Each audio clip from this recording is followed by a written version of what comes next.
Hello, lovely, and welcome to the Essence of Expression podcast. Get ready to explore insights, lessons, practices, and wisdom from life for life. I'm your host, RJ, healer, teacher, student, and sage. I'm excited and honored to have you with me on this journey. Let's dive in. I finally got to attend a powwow for the first time ever earlier this year, and it was out in Malibu, and it was the Chumash tribe. And I had a wonderful time, and I wanted to share what that experience was like, just because there are some things that I knew that my friend who came with me wasn't aware of, and then there were also some things that I witnessed that I realized people aren't aware of these things, and then just some of the stuff that I learned in going. So hopefully, if you're attending one for the first time, you can kind of be mindful of these things and just have an idea of what you are stepping into. So I was really excited about attending the event because I knew that it was going to be a community event, and most Indigenous and traditional cultures do community very differently than we're used to.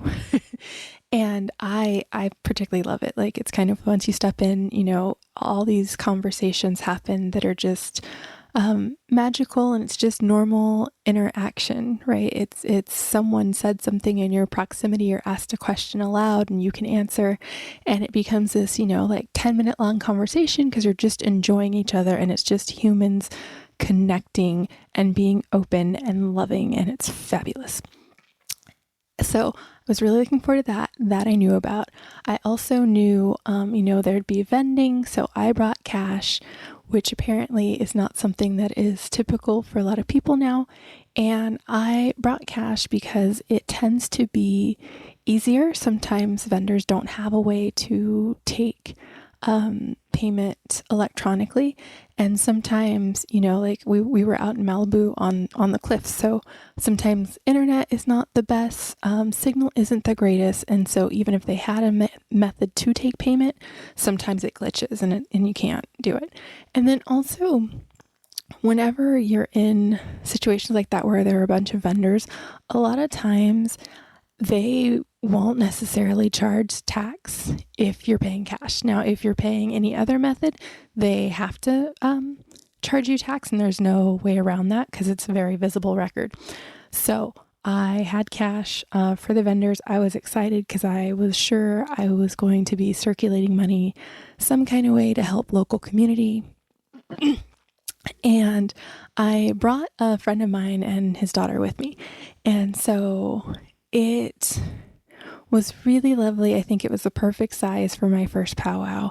And as we kind of walked up to everything, I don't know what I thought seating was going to be like. I really didn't think about seating is what happened. But as we walked up, I see nothing but bales of hay, because that was the main seating. Now, some people had brought their own beach chairs and things like that out there.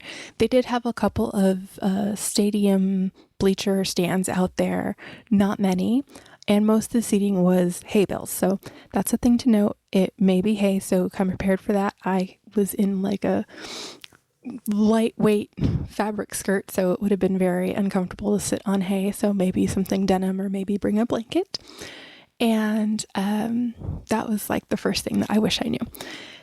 Then, as we were waiting for things to start, they were introducing kind of some of the sacred fire and kind of explaining what was going on, what was getting ready. And it was really interesting to learn about the different regalia that was happening, and a lot of moving pieces and everything. And they were doing a really good job on kind of educating us on what we were seeing.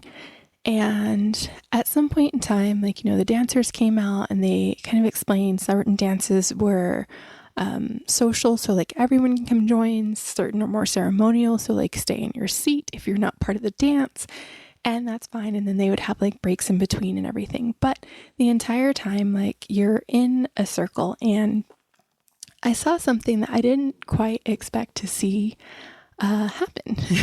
And at some point in time, there was no dancers in the circle, and there's still the sacred fires in the center. And some of the people, some of the audience who had just come to watch, got up and walked in the middle of the circle all the way across to the other side. And it was very offensive to most of the people that were there, and most of the people that know.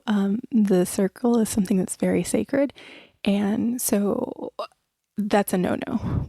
You walk around the perimeter of the circle. You don't walk through the middle of the circle. And that was something I just wanted to note because, not everybody's familiar with that. Like I'm sitting in ceremony more and more, so it's something I'm used to. And like if I see kind of a circle, I'm not going to walk through it unless I am told, like, yes, you can walk in it. And then even then I'm probably going to go clockwise around it and not straight across it.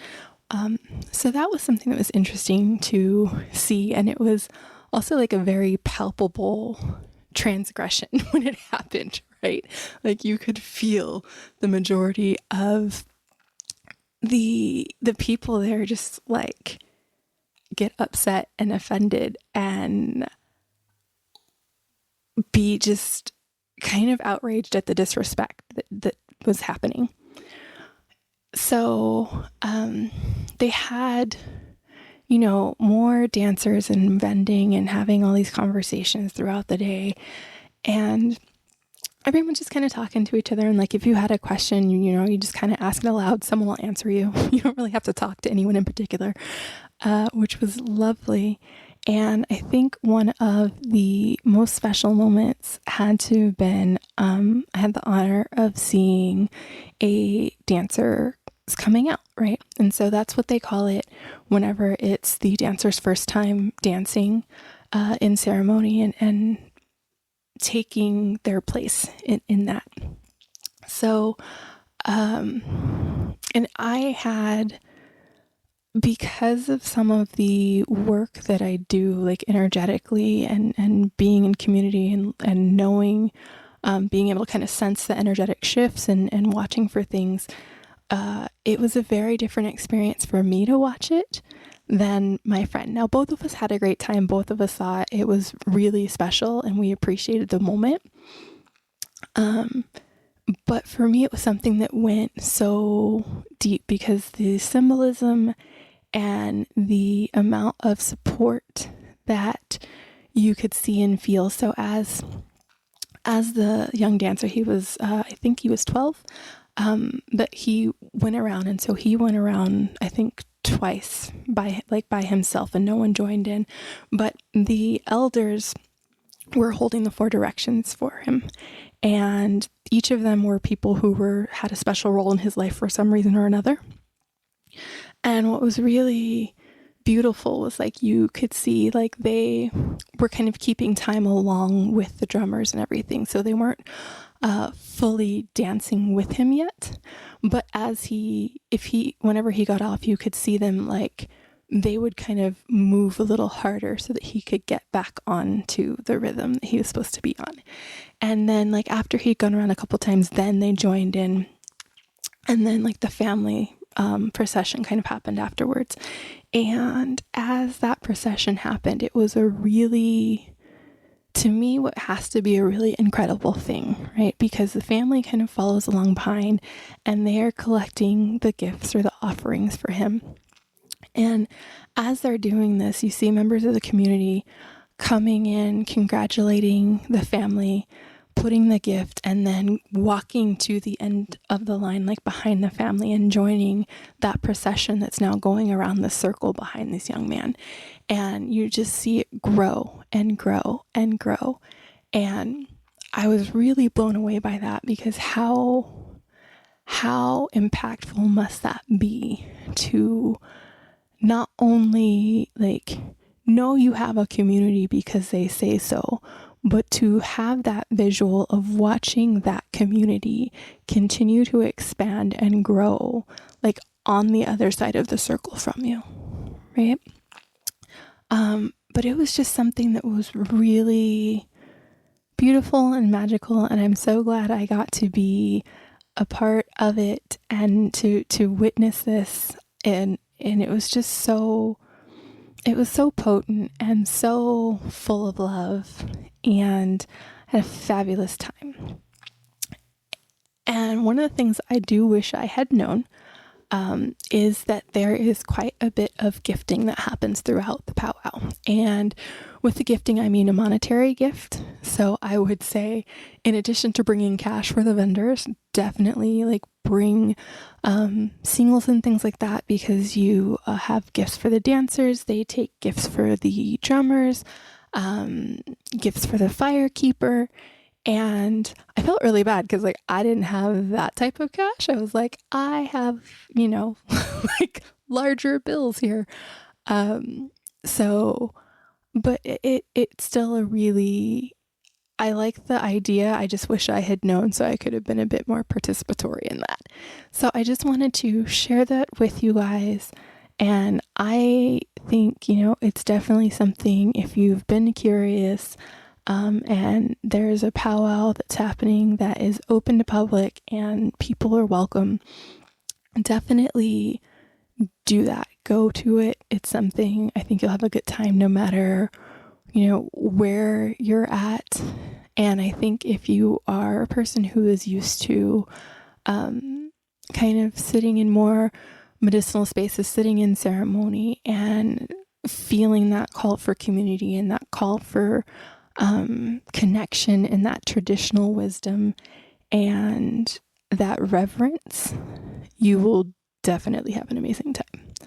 So I just wanted to share that. Hopefully you guys got a few tips and you'll be prepared for attending your first powwow if you decide that's something you want to do and you find one that is open and ready to receive you.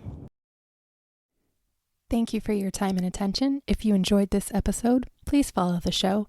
And if someone came into your mind while you were listening, share this episode with them. I hope you have a wonderful rest of your night or day, and I'll talk to you soon. Take care.